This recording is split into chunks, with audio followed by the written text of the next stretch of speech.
The first pitch, the four-seam fastball, is the most common pitch thrown in the MLB and baseball in general. The reason for this is that it is the easiest pitch to be thrown, only having backspin. The Magnus force will create a low pressure on the top of the ball caused by the air that is flowing smoothly.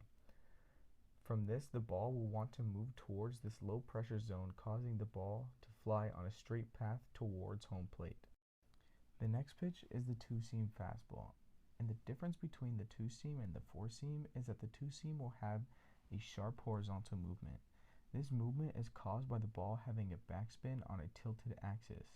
This slight tilt will cause the low pressure zone to be on the side of the baseball, and in turn, the ball will move towards the low pressure zone, giving the ball its movement. The fourth pitch is the curveball, and in my opinion is one of the most fun pitches to throw. The curveball, originally called the drop ball, gets its name from its movement. The ball will look like it is coming straight at your shoulder, but at the last second it will drop or curve to the catcher's glove. The reason for this, unlike the fastball having backspin, the curveball has front spin. This front spin will have the low pressure zone be on the bottom of the ball instead of it being on the top. Like the rest of the pitches, the ball will move towards the low pressure zone, and that is why the ball curves.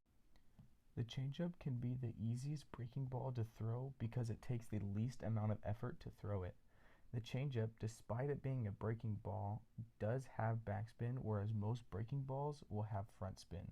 The reason the changeup is able to drop or have its movement and not fly in a straight path like a fastball is because it has more spin, yet a lower velocity, giving it the ability to drop.